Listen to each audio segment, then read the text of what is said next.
There's a lot of a time where during competition, I broke down, literally mentally kayak, wah, can I still do this? Because this year, I'm preparing competition, getting my master degree, and I'm preparing for a wedding. There'll be time where kayak gue sit down and I'm like, why do I do this to myself?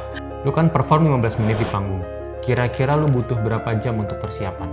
7 hours per day times 120 days.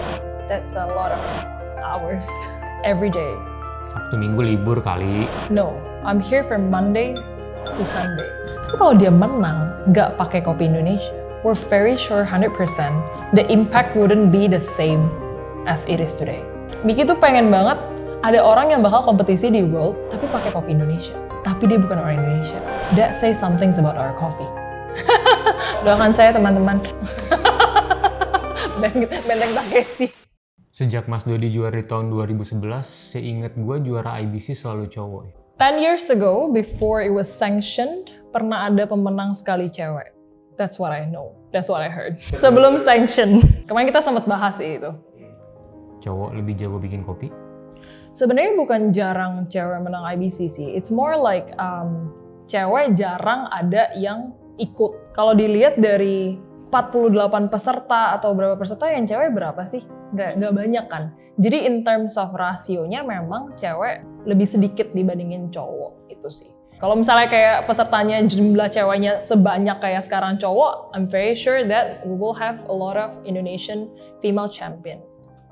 Gue dengar-dengar nih, Common Grounds kalau persiapan buat kompetisi tuh latihannya paling militan dibanding coffee shop lain. Benar gak tuh? I don't know about the rest, but I would say we train very hard. Ini biar orang ada bayangan ya. Lu kan perform 15 menit di panggung. Kira-kira lu butuh berapa jam untuk persiapan? 15 menit ngabisin berapa jam? I never count, but I can count right now. Let's count. 120 days. If we count tiap hari, because I'm here on the weekend too. I'm here from Monday to Sunday, every day. Sabtu Minggu libur kali. No, I'm here from Monday to Sunday. So if you're around on Saturday, you'll see the door is open and I'm here with my team temenin buat training. The team di sini kan kerja Senin sampai Jumat, Sabtu alternate lah mereka, half days. Tapi I will be here from Monday to Sunday, and people who work with me would usually be here with me from Monday to Sunday. And we come early before the store open. The office open. The office open at 8. Kita come earlier than that, and then we leave later at night. So the amount of hours that we put in to train di luar kerja, it's probably 7 hours per day times 120 days. That's a lot of hours. 5-7 jam sehari, emangnya lu gak kerja? Yeah, exactly, right? 5-7 itu di luar kerja gitu kan. Kayak kerja kan we work 8 hours, right? And now we have 15 hours right? On the day di luar gitu. I sleep 5 hours, 6 hours, and then the rest is my life is here. My life is literally here, di sini aja. Kayak sometimes kadang kalau weekend kan ada, friends atau apa. I don't really go and all my friends, all of our family, they understand. When it comes to competition, we put priority. But I would say dari 120 days pasti ada 1-2 hari yang we really need to, rest and think about. Karena you 120 hari, tiap hari pasti ada lah. Rest bukan berarti kayak, ngapain. A lot of the time we just need the time to think about what we need to do moving forward gitu. Kadang kan kita stuck juga, signature beverage bikin gimana, kopinya kayak gini, what do we need to do? And usually we take 1 or 2 days buat, maybe let's try to forget about it for 1 day and see if something else will come up. Karena kadang when you're stuck at something and you think about it all the time, you won't find solution. You have to kayak let go of it a little bit buat dapat solusi sih. That's what we did. That's why I say we train very hard. Emangnya lu gak pernah absen dari kompetisi? 2015, 17 karena, jadi tuh waktu 2015 tuh lebih weird. 2015 tuh ada 2 competition. Tapi yang 2015 awal itu mereka tuh kompetisi buat World 2015. My competition tuh 2015 untuk World 2016. Jadi technically I'm competing 2015, PI 2015, tapi buat World-nya 2016. Karena ada gap waktu itu di World and National. So dari 15 terus kan 17, jadi technically lanjut sih. I skip 2020 waktu pandemic. Jadi last competition was 2019, and then I skip 1 year, I judge, just to see from different perspective. Jadi juri? Yes, I did. For national competition, barista. Waktu competition 2020 di Smesco. Tadi lu bilang latihan capek, ngabisin banyak waktu. Terus dari kompetisi kayak gini yang lu cari apa? Lu tipikal yang suka menyiksa diri gitu ya? Karena it challenges you in a different way. Capek sih. Kalau bilang capek, nyesel nggak? Enggak. Kayak ya capek, tapi kita nggak nyesel. Kenapa? Karena kita tuh we get so much from competition. You get to understand your own self. You get to understand your teammate. You get to understand kayak what do you want to pursue in your life. Sometimes outputnya beda-beda buat orang-orang. Tapi for me, I ngerasa kayak competition itu it challenges me in a way that sometimes I feel like ini limit gue tuh udah di sini nih, tapi ternyata there's no limit. Like we don't have limit, kayak our human, kayak kita tuh bisa, you can push forward if you want. There's a lot of a time where during competition I broke down literally mentally kayak wah, can I still do this? Because this year I'm preparing competition, but I'm also getting my master degree and I'm preparing for a wedding. So there'll be time where kayak gue sit down and I'm like, why do I do this to myself? However, when I feel like later in the future when I look back, I would look at myself, oh, you achieved so much in a year, or like in the same time, you push yourself to maximum, there's no even limit. And maybe next year, you need to find something, you always have to constantly challenge yourself. When I stopped competing that time, I see different things from different perspective. I lihat dari juri kan, ngejuri kayak gue kayak lihat, oh, dari juri itu gimana sih? And then I have a time to help my teammate too. Because ngejuri, jadi nggak kompetisi, jadi bisa bantuin anak-anak kayak anak latte art, anak-anak yang lain gitu kan. Kita bisa kayak help them lah. Dan dari situ, lihat gitu.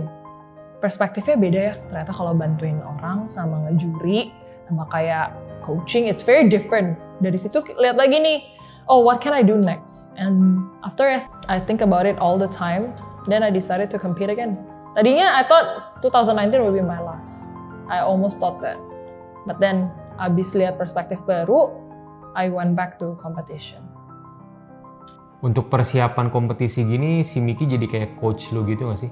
Coach is someone, kalau dibilang coach sih sebenarnya kayak, it's not like, you know, kayak you hire a coach dari awal sampai ini, enggak juga. Because then we compete, kita juga udah pernah kompetisi bareng gitu. So he doesn't need to coach me on technical stuff and all those stuff. But he's a huge help when it comes to concept and stuff.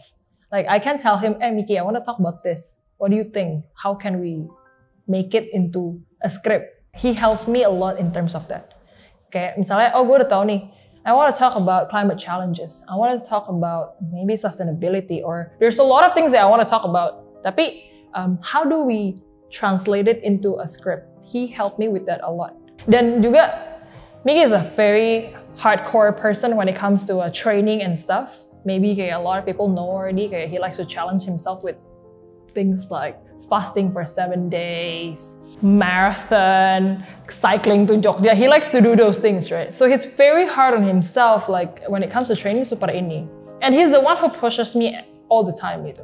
Misalnya udah capek kayak atau kayak aduh kayak hari ini tuh kayak lagi mumet banget, lagi bingung tuh. He's the one yang selalu kayak come on, you know, we gotta do this, you have to do this, you have to do this. Sometimes kayak ribut-ribut kecil gitu kan kayak I'm so tired, you don't understand, you know, like there's a lot of things I have to deal with my thesis, I have to do this, I have to do that. And then dia yang selalu kayak tell me that, you know, there's a reason why you started this at first time, right? Kayak he's there mentally, and also he's very good at making script. So he helped me a lot with that. So if he is my coach, yes. If coach bukan yang kayak technical coach, but he's there. Kita ngomongin tren kopi sekarang ya. Gue lihat sekarang trennya lebih ke pasca panen nggak sih? Kayak ada processing anaerobic, carbonic maceration. Perkembangannya. Jadi kan sekarang mungkin kalau anaerobic tuh udah dari 2010 2020 udah mulai lah. Anaerobic itu udah lumayan lama dari even before COVID, right? Anaerobic itu basically bedanya apa sih? Kan ada natural, wash, honey, traditional processing ya. Nah, anaerobic itu proses di mana you can do anaerobic wash, anaerobic honey, anaerobic natural bisa. Tapi yang paling banyak orang lakuin itu anaerobic natural. Nah, ini di proses di mana tuh ada fermentasi yang tanpa kayak dia tuh dimasukin ke tong gitu. Terus without, kayak di dalamnya tuh nggak ada oksigen. Jadi ada orang kayak bilang carbonic maceration gitu kan, itu di pump kayak wine industry itu mereka kan kalau bikin wine emang ada wine process kan. Mereka bikin wine tuh ada bikin wine carbonic maceration, kita translate di coffee. Nah kalau anaerobic natural contoh. Natural kan biasa ya, traditionally cherry dipetik gitu-gitu kan. Nah kalau yang anaerobic natural biasanya itu dia ditaruh di dalam antara bag atau di dalam tong, tapi it's like sealed. Jadi nggak ada udara dari luar gitu. Seal, terus mereka ferment di dalam berapa lama tergantung prosesornya. Biasanya bisa kayak 48 hours, 72 hours. Setelah itu baru dibuka dan dikeringin. Apa sih bedanya kayak when something is sealed, kayak kalau kita beli buah, terus masukin ke kulkas, tapi kotaknya atau plastiknya nggak ada yang bolong tuh. Kan biasanya tuh proses fermentasinya beda kan, sama kalau misalnya kita kasih udara. Nah itu yang bikin beda tuh di situ. Kenapa rasanya kok kalau anaerobic natural tuh lebih funky ya? Karena fermentasinya tuh funky, definisinya apa tuh? Funky, there's negative funky, there's a positive one. Funky for me lebih kayak maksudnya fermenty. When I say funky, I mean fermenty. Tapi kalau funky tuh ada yang biasanya kalau misalnya di scoring tuh funky-nya terlalu ini sampai defect. Nah itu not a good thing. Fermenty kayak rasa kayak if you drink wine kayak ada rasa apa ya kayak fruits tapi kayak ada fermentasinya.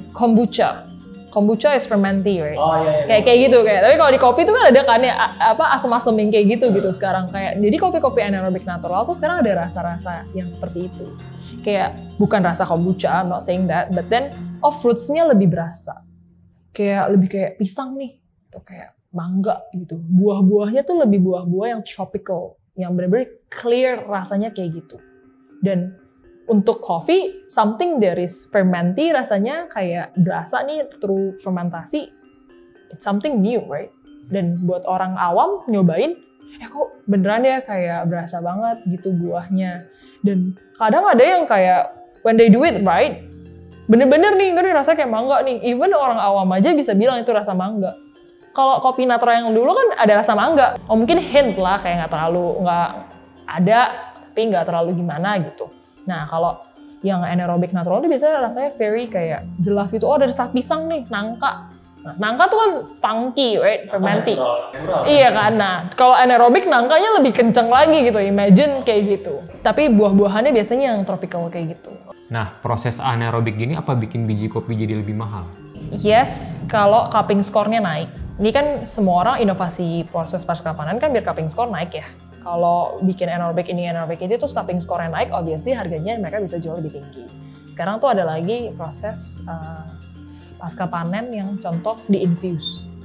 Di-infuse pakai buah-buahan, cinnamon, atau jasmine, atau kayak rose. Lagi ngetren tuh sekarang. Jadi fermentasi nih tadi belum nih, tapi dicemplungin. Ada apel atau apa. Jadi fermentasinya pakai apel supaya nanti ada rasa apelnya di kopinya. Nah, ini lagi ribut-ribut nih kalau ngikutin dunia kopi ini lagi ribut-ribut proses itu. Bener apa enggak nih proses ini? Kayaknya specialty mainnya nggak gitu deh. Buat gua rada keluar jalur sih. Yes, dibilang keluar jalur iya. Tapi siapa sih yang kayak apa ya? Yang nentuin jalur tuh siapa? Ya kan, balik lagi kan, yang nentuin jalur tuh kan siapa? Benar, kalau menurut orang spesialis sekarang apa sih infuse gitu kan. Tapi sebenarnya siapa sih yang nentuin jalur ini? Ya kita mengacu kepada standar SCA, Specialty Coffee Association. Di Indonesia ada SCAI, di mana ada, mereka punya asosiasi masing-masing, tapi headnya SCA kan, Specialty Coffee Association. Menurut rules Specialty Coffee Association, coffee for competition itu illegal kalau ada substance lain. Nggak boleh ada komponen lain, jadi nggak boleh kopinya di-infuse pakai misalnya bunga jasmine, supaya nanti bau jasmine. Itu nggak boleh. Tapi kalau buat orang minum biasa, kan nggak ada yang bilang nggak boleh kan. Dan trennya ada, peminatnya tuh ada. I've tasted those coffee yang kayak di cup rasanya bener-bener peach, lychee, jasmine. Do I like it? I don't really like it, tapi kayak ada aja marketnya. Sekarang tahu kan kayak lagi ada drip bag yang lagi terkenal banget tuh, dalamnya di-infuse. Dan terang tangan, as long as you say it, as long as memang ngasih tahu nih emang ini tuh tren sekarang dan ngantri loh, orang tuh belinya sampai ngantri-ngantri gitu. Why not? Because then the industry is evolving, right? Industrinya kayak mulai dari yang kayak gini nih, orang lebih accessible lah buat orang-orang yang selama ini mungkin mikirnya, oh kopi tuh nggak ada rasa kayak gitu, kopi tuh pahit atau apa. Dan orang bikin produk kayak gini, it makes coffee more accessible. I'm not saying specialty coffee, tapi coffee in general more accessible, meaning more people drinking coffee, meaning the industry is growing. Kalau gue kayak ngeliatnya dari sisi gitu sih. Jadi kalau dibilang proses pasca panen itu baik atau enggak, tergantung perspektifnya, lihatnya dari mana. Kalau kompetisi illegal, nggak boleh. Gitu. Ini sekarang lagi itu, the infused coffee trend. That's the one yang lagi baru masuk di Indonesia. Mulai banyak tuh yang bikin drip coffee. Terus sekarang juga kan sekarang pakai capsule coffee, instant coffee, specialty instant ya. Specialty instant lagi ngetren sekarang. Kayak instant sachet. Di the goodie bag ada tuh. Instant sachet, specialty. Gak ada creamer, gak ada gula. Oke, kita ngomongin isu sustainability. Orang Jakarta kayaknya nggak gitu peduli ya. Beda sama katakanlah di Bali gitu. Just true. Bisa dijelasin nggak efeknya perubahan cuaca ini ke industri kopi itu gimana? Climate change ke kopi, efeknya pergeseran coffee belt. Kayak tempat-tempat yang dulunya nggak bisa ditanamin kopi, mungkin sekarang bisa, atau berbalikannya, tempat-tempat yang sekarang nanam kopi, pohon kopi pada mati. Misalnya nih, kopi kan tumbuhnya tuh di garis khatulistiwa ya. Dan garis khatulistiwa itu kan tekniknya harusnya panas, curah hujan, dan ininya sesuai ya, kayak maksudnya balance, right? Between hujan dan panas. Makanya kenapa orang bisa nanam kopi di jalur khatulistiwa. Ada dong. Nah, sekarang kayak contohnya di Toraja. Kita lagi kehilangan banget nih kopi, lagi panennya lagi turun banget karena curah hujannya tinggi di sana. Curah hujan tinggi is because of climate change, right? Kayak karena perubahan iklim, curah hujannya tinggi, panennya gagal. When people talk about sustainability, sometimes juga bukan soal masalah climate change doang. Pohon kopi itu kalau nggak di-treat secara baik, it won't sustain. Nggak bakal bisa tumbuh kopi terus. Sekarang banyak, sustainability itu kan pilarnya macam-macam ya. Ada orang, ada climate, maksudnya ada environment, terus ada economical juga. When you talk about sustainability in coffee, there's a lot of things that you need to touch gitu, banyak. Nggak cuman climate doang. Kayak contohnya lah di Toraja, ada cerita di mana daerah kopi ini, pohon kopi itu banyak dulunya. Tapi karena masyarakat di sana nggak diajarin atau nggak ngerti atau nggak terlalu peduli sama pohon kopinya, mereka nggak melihat itu sebagai hal yang perlu mereka garap gitu, tanahnya kayak buat kopi tuh nggak perlu diiniin gitu, ya udah biarin aja. Jadi kopi tumbuh aja kayak gitu, nggak ada yang ngurus. Saat kopi tumbuh gitu aja nggak ada yang ngurus, hasil volumenya nggak bakal banyak, pohonnya akan mati, nggak bisa tumbuh liar, nggak diurus. Terus ya ada sekarang orang mulai cari ya spesies-spesies yang liar, tapi kopi yang ada di sana nih, misalnya di Toraja ada varietas apa sih, terus jarang, nggak pernah ada yang nyentuh, nggak pernah diurus, lama mati kan pohon kopi itu, nggak bisa ngasilin volume. No volume meaning nggak bisa jualan. Sekarang ada orang mulai baru masuk mau coba untuk kopi Toraja ini mau dinaikin nih misalnya, tapi dan sekarang we have a problem with curah hujan. Dia udah coba usahain supaya kopi ini kayak volumenya udah diperbaiki lah, ibarat kata pohon kopinya. Udah bisa menghasilkan, curah hujannya tinggi, buah-buahnya pada busuk. Atau setelah picking pas mau keringin, susah karena hujan terus. Gak kering-kering, akhirnya moldy. Panen gagal. Ini kan akhirnya dia nyentuh pillar economic, right? Kayak they don't have the money to kayak buat take care of the trees gitu. Nah, bukan nggak bisa, maksudnya bukan nggak bisa. It takes a lot of stakeholders buat bareng-bareng peduliin ini, kayak bareng-bareng ngerjain si ya kopi ini gitu. Makanya kenapa orang suka bilang, sustainability buat coffee tuh benar-benar harus dari farm level sampai ke sini. And consumer need to understand. There's a lot of time pas kita punya consumer yang minta oh kita pengen kopinya yang sustainable.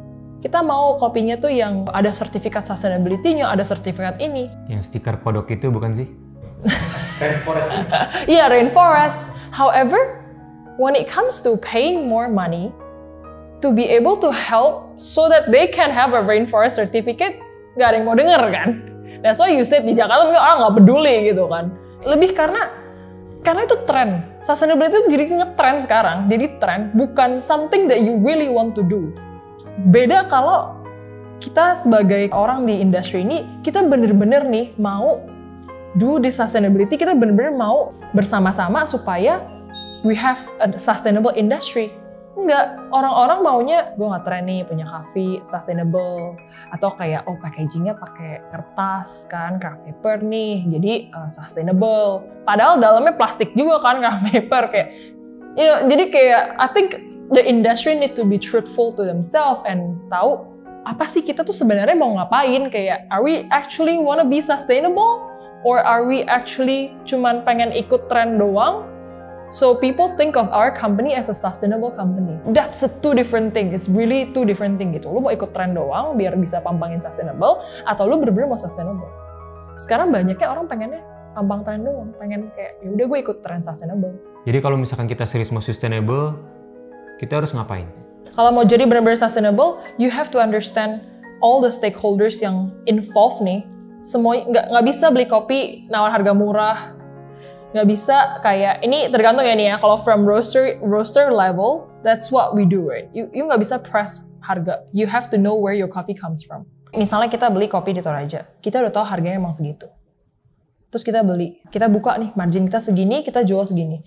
And consumer, kalau mereka nggak peduli, oh, kopi sebelah lebih murah, you know, kayak nggak bisa juga kan. Bener-bener harus semuanya dari bawah sampai atas, sampai orang yang beli kopi tuh ngerti kenapa sih harga kopi sekarang naik. Harga kopi sekarang naik satu karena kopi lagi susah. Terus kopi lagi susah, orang jualnya jadi mahal. Orang jualnya jadi mahal karena dia nggak punya banyak, tapi dia masih harus makan. Tapi masa iya gue tawar ke harga sebelumnya gitu kan. Dia aja dari sebiasanya produksinya 2 ton, dia cuma punya 500 kilo. But then dia perlu makan dari 500 kilo ini nih. Nggak semua orang ngerti. We try to explain this to customer, juga nggak semua orang ngerti kan. Karena nggak semua orang peduli dengan benar-benar mau sustainable. Some companies start counting their carbon footprint too. Other people mungkin kayak, itu some bullshit thing that you know you don't really do lah. But kayak if you really want to count, you can really count. How many traveling that you do per year, how many kayak semua orang kayak apa staff yang kesini bawa mobil, bawa ini, you can actually count. I know a few farm yang emang bener-bener carbon negative. Emang they care, they really care. Tapi kopinya mahal. Ada nggak yang mau? Orang sini sekarang kan gitu, kopinya mahal. Padahal kenapa kopinya mahal? Karena emang they try to be sustainable. So if you ask me gimana caranya, everyone really need to do it. Everyone really need to know their role in the industry. Waktu di IBC minuman signature lu apa sih? Signature drink, we don't name it, but it's an es kopi susu. It's an elevated es kopi susu. Temanya tentang apa? Ada personal story kah? Human resilient. Bukan resilient in apa, tapi lebih ke manusianya. Kita sebagai manusia, kita punya ketangguhan, right? We have resiliency. Kayak cerita pribadi gimana? I work in a coffee roastery, right? I have to deal with this, what we talked about before, climate challenges. I have to deal about kayak with buying coffee harga mahal, buying coffee nggak bisa nyari. What can we do in this situation sih sebenarnya? Kemarin waktu lagi COVID, it's so hard for everyone in the industry. Kita juga kayak sales drop banget, bener-bener drop. Dan gue kayak ngeliat kita tuh industri kopi bakal kayak gimana ya?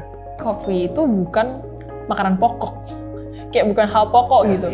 Iya kayak, iya biasanya itu yang di-cut dulu gitu, kayak gimana sih caranya supaya orang tuh tetap ngopi even though kayak susah gitu, lagi susah gitu. Dan kita perlu nih as a business, kita perlu cater to more market.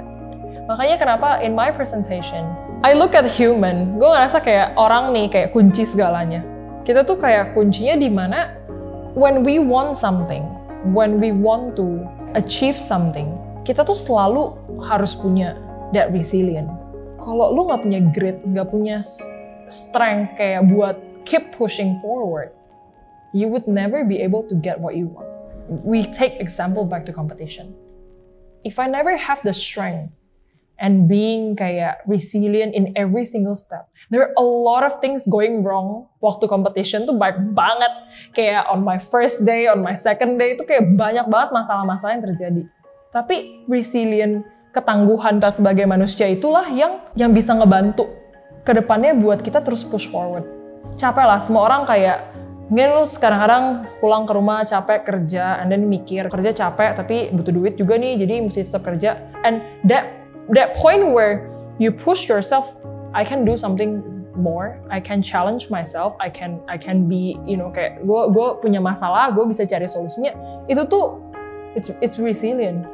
Kayak maybe people don't realize the word, tapi it's grit, it's strength, it's you showing that you can always push forward and push your limit. Makanya kenapa kita decided to take this human resilient and look at it from human's perspective. Ya oke, coffee perspektif ada, tapi menurut gue kayak orangnya itu yang lebih. This is a concept that sebenarnya I can use any coffee, bisa masuk gitu, karena yang kita bahas tuh orangnya. Makanya kenapa dari awal ngomongin soal what happened in Colombia and then what happened here. Like how orang selalu bilang kayak Indonesia emang kopinya rasanya karena kita punya microclimate, kita punya soil, kita punya tanah, iklimnya rasanya tuh emang agak gitu-gitu aja gitu. Chocolatey, spices. Kita punya varietas yang banyak di mana-mana ada, tapi varietas ini memang kalau dibilang rasanya tuh nggak yang kayak super interesting. It's good coffee, it's not interesting enough. Tapi how can we do this? How can we actually improve it? Makanya kenapa adalah kayak mulai orang-orang do different processing, post-harvest processing method yang beda-beda, pasca panen yang beda-beda, coba segala cara, bikin inoculant ini, pakai yeast ini, gimana supaya kita bisa improve. And it is improved. I would say it's improved. If it's not improved, why would we do it, right? Kayak ngapain? Lu buang ini, buang itu, buang ini. Yeah, it's actually improved. That's why gue berani juga pakai that coffee for competition gitu, because it is actually improved. The flavor is improved, and itu bisa terjadi karena human resilient. Kenapa harus es kopi susu? Kenapa gue pakai es kopi susu? Es kopi susu for me it's a perfect example. Dulu kan es kopi susu, ya sebenarnya ya es kopi susu gitu kan. Tapi trennya kenapa bisa tiba-tiba kayak ngebudak kayak gitu? Itu tuh mulai dari kayak, lu nggak tahu mau gimana ya, mau jualan apa ya. Apalagi waktu pandemi tuh lagi bener-bener, wah, yang minum kopi tuh di rumah, nggak cuman orang-orang specialty. Orang specialty coffee mungkin kayak ngafe ya kan, datang. Yang di rumah nggak peduli sih specialty coffee, they don't care. But how can we still use specialty coffee element and we use our market buat supaya lebih relate and accessible to them? And es kopi susu menurut gua kayak mungkin banyak orang yang, I say this in my competition, this beverage, we look down on this beverage, especially specialty coffee industry. Even myself, we look at es kopi susu, kalau orang minum es kopi susu nggak inilah pasti kayak nggak ngerti-ngerti banget lah kopi, soalnya kopi gula susu gitu kan. Tapi we have to admit that this es kopi susu kayak bener-bener saving grace buat the industry.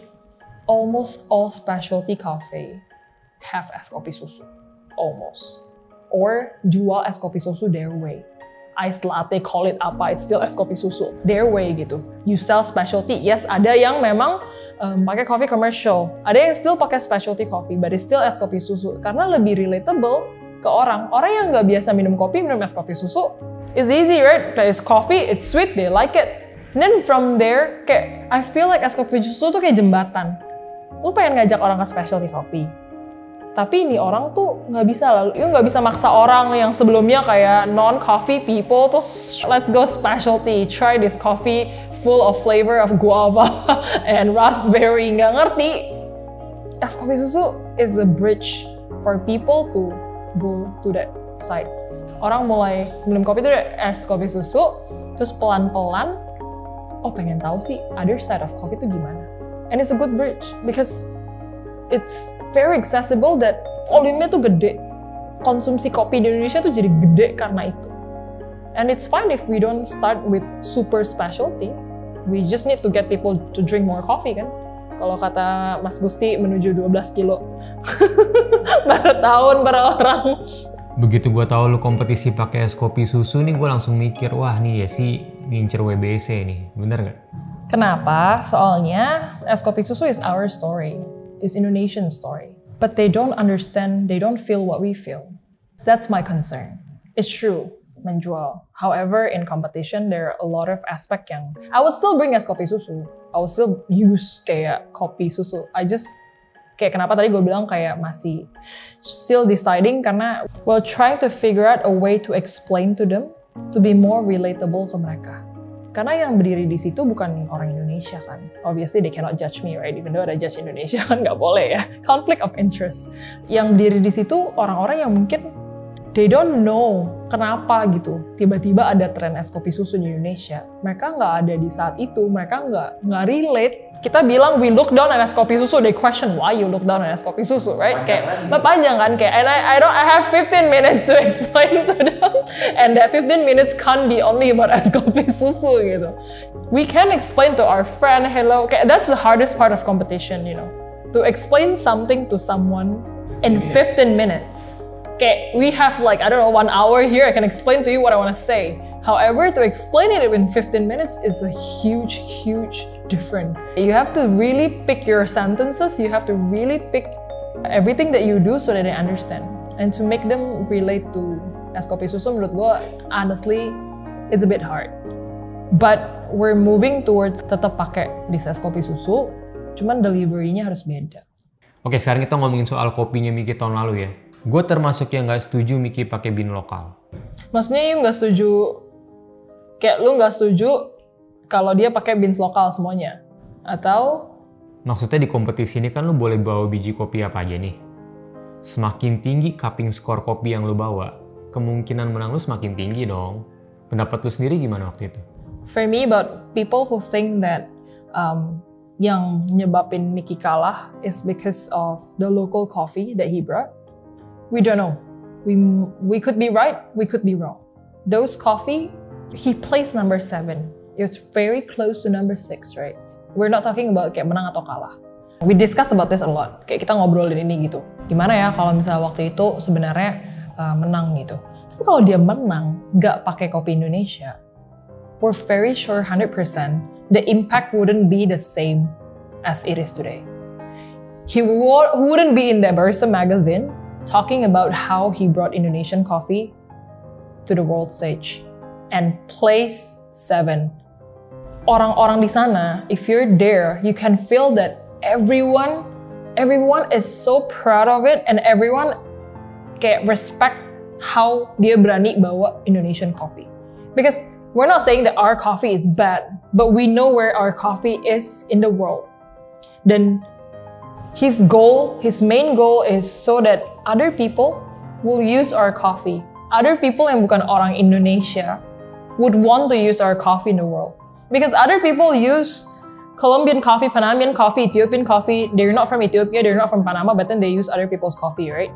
Jadi kayak Miki tuh pengen banget ada orang yang bakal kompetisi di world tapi pakai kopi Indonesia. Tapi dia bukan orang Indonesia. That says something about our coffee. Kalau orang sampai berani pakai itu. Dan his message out there about what they did with Indonesian coffee, what he did with Indonesian coffee, how together with all the coffee processor mereka coba buat bawa kayak make it better, make Indonesian coffee better. It's well delivered. Everyone understand and everyone kayak they know what he's trying to do. Gue tetap nggak setuju, tapi gue respect banget sih sama keputusan kalian. Jadi menurut gue kayak I don't think if we were to redo it, we would do it any different way sih. I'm sure we'll still do it this way. If we got a chance to redo it, we would still bring Indonesian coffee. Karena menang tanpa Indonesian coffee, it's okay. For him, for himself, it would be great. For Miki ya, kayak buat pribadi dia. He can be selfish and just bring, I don't know, some Panamanian, Ethiopian, coffee, kayak the best coffee out there. He can just bring and win it. Tapi impactnya ke diri dia sendiri. But when he bring Indonesian coffee, even if he didn't win it, impactnya tuh to the industry. You know how many coffee processor out there yang datang ke Indonesia nyamperin prosesor-prosesor yang ada di sini. After that, if you're in the industry, people start looking, people start asking, lihat, ini kopinya dari mana? Kopinya dari sini. Kita aja punya beberapa si kopi yang diprosesnya kan dijual juga kan. Sampai bisa dijual ke roaster di Europe. Kayak they actually buy the coffee that he processed. So, you know, it says something about the coffee, right? It says something about our coffee quality and the possibility. If he actually made it to the final without that coffee, nggak bakal segede ini sih impact-nya for our industry. I don't think so. So, that's how I see it. Nah, lu kan ngewakilin Indonesia di Melbourne nih, WBC 2022. Lu bawa biji kopi lokal juga nggak? I want to bring Indonesian coffee, but those are Mickey's story. It's not my story. I did not process those coffee. He processed those coffee. So my current story is to perform as best as I can and to bring what I believe in. My message is still gonna be the human resilient. Dan kopinya, yang susah tuh soal world tuh sebenarnya, even waktu Mickey mau bawa kopi juga ya, susah tuh kalau world itu tuh waktunya selalu pas Indonesia tuh panennya lagi jalan. Jadi ada kopinya terlalu fresh, sekarang nih kopi yang mau dipakai nih antara baru dikupas kemarin yang harusnya resting dulu berapa bulan, atau lagi nggak ada kopi, itu selalu jadi issue. Atau kayak pakai kopi yang tahun lalu. Nah, I would bring one Indonesian coffee to the world, but then the other one won't be Indonesian coffee to match the story. Jadi my focus is more towards the story and try to place better in the world. Karena I cannot tell Mickey's story. It's his own thing, dia beneran go there with the processor together gitu kan. Kayak maksudnya ketemu petani, proses kopinya. And if you ask me, kenapa ya sih nggak bawa kopi Indonesia semuanya? Because I don't process those coffee. Kayak gue cuma tell other people's story doang, it wouldn't be as impactful, right? Karena it's not my story. Kemarin waktu national pakai Kintamani, so most likely Kintamani. I have 2 different option, tapi sekarang lebih condong ke Kintamani.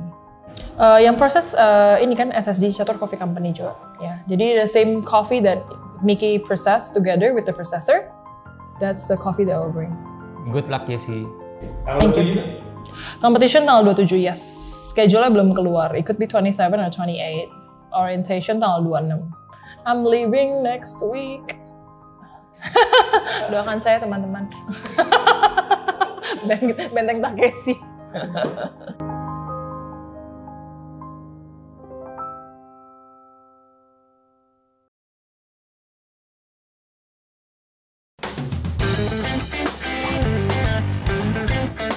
For example, saya tidak bisa berbahasa Indonesia. Saya belum pandai, belum. Masih belajar. It's light, it's clear. It's the French call it à la naturelle, when you feel the taste of the product. Because Ukrainian gastronomy don't have some spices. We use just black pepper, salt, garlic, bay leaf, and thyme. That's all.